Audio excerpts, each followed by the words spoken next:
দাওয়া.টিভি, দুনিয়া ও আখিরাতের কল্যাণে। সম্মানিত ভাই বোনেরা, আমরা এ পর্যায়ে আলোচনা করব যৌথ পরিবারের বিভিন্ন দিক নিয়ে। এর মধ্যে কিছু ভালো রয়েছে, এর মধ্যে কিছু খারাপ দিকও রয়েছে। আসলে দেখুন, পরিবার একটি আল্লাহর নেয়ামত। পরিবার সাংঘাতিক বড় একটি নেয়ামত। রাসূলুল্লাহ সাল্লাল্লাহু আলাইহি ওয়াসাল্লাম হাদিসের মধ্যে বলছেন, আদ-দুনিয়া কুল্লুহা মাতা ওয়া খায়রু মাতা'আদ দুনিয়া আল মারআতুস সালিহা। পুরা দুনিয়াটাকেই আল্লাহ সুবহানাহু ওয়া তাআলা নেয়ামত দিয়ে পরিপূর্ণ করে দিয়েছেন। একজন মানুষের জন্য বড় নেয়ামত হলো তার নেককার স্ত্রী।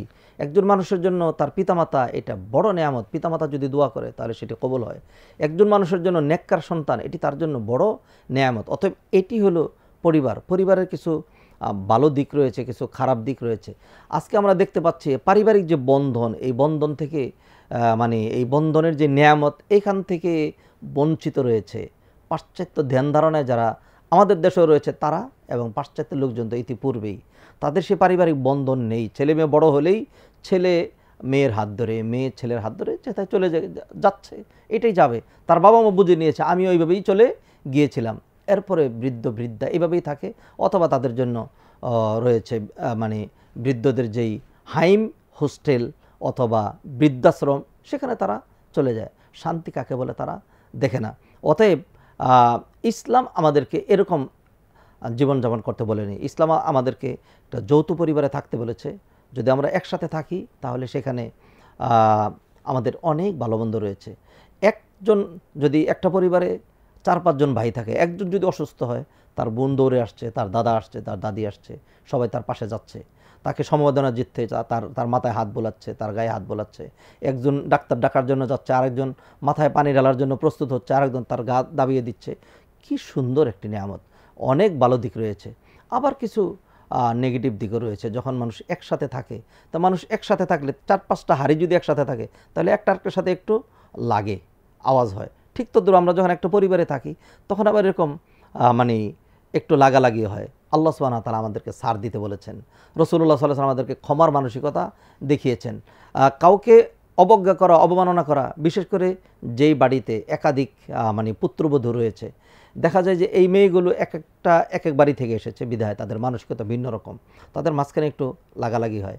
এগুলো যিনি শ্বশুর শাশুড়ি রয়েছে, স্বামীরা যারা রয়েছে, তারা তাদের উদারতা দিয়ে, তাদের বড় মানসিকতা দিয়ে এগুলিকে তারা মিনিমাইজ করে নেবে, একসাথে থাকবে।